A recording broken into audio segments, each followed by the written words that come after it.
7 o'clock on this Wednesday night, we're continuing to look into the conditions at Allen Benedict Court apartments that led to the evacuation of 400 residents and the deaths of 2 others. According to the Richland County coroner, 30-year-old Derek Roper and 61-year-old Calvin Witherspoon died from carbon monoxide poisoning at those apartments. After the 2 men were discovered dead in separate units, inspectors found a list of severe and lethal code violations there. So now those apartments are empty, unsafe to call home. News 19 has learned tonight that the Columbia Police Department's investigation into what happened there is still ongoing. Police spokeswoman Jennifer Timmons telling us tonight they're conducting a death investigation and a code enforcement investigation. Fifth Circuit Solicitor Byron Gibson says he is not currently involved and won't make a decision until all the information from the current investigation is over. SLED says they're not making any inquiries on their own, but they're not doing an investigation unless they're being asked to get involved. Columbia Mayor Steve Benjamin says the city of Columbia is focused on getting the residents who are displaced into permanent housing. He's also looking into what changes can be made with oversight with the Columbia Housing Authority. Well, some of the changes that we'll have to pursue will have to be statutory changes. We reviewed state law on exactly what type of personal responsibility we can take.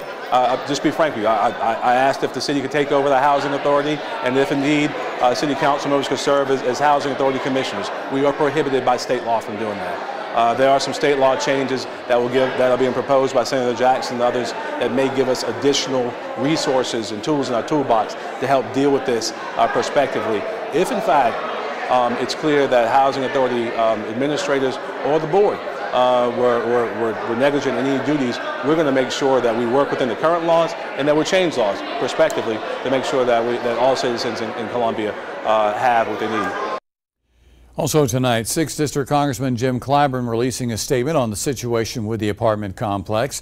He said the recent deaths there are a tragedy and underscored the critical need for safe, affordable housing. He added that safe and secure housing is central to stabilizing families and communities. Clyburn says he will continue his efforts at the federal level to provide desperately needed resources for quality public housing in communities all across South Carolina. The families forced to move have an option for storing their belongings. U-Haul is offering 30 days of free self-storage and U-Box container use for those affected. The company has made 5 facilities across Columbia available to the people forced to evacuate those apartments. The Columbia Housing Authority Board of Commissioners is going to be holding a special meeting tomorrow night on all of this.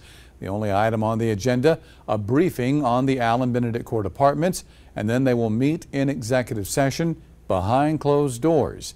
Former Columbia Mayor Bob Coble, who represents the Columbia Housing Authority, says the board will address the public. However, the special meeting starts at 5 tomorrow evening in the Columbia Housing Authority's boardroom that's located on Hardin Street. The meeting will be open to the public and the media. Coble also guaranteed that none of the families from Allen Benedict Court will be left homeless as the voucher process continues.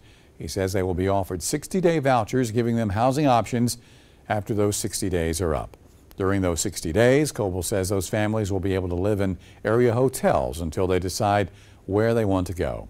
Coble also guaranteed the news media will continue to have full access to all public records from the Columbia Housing Authority.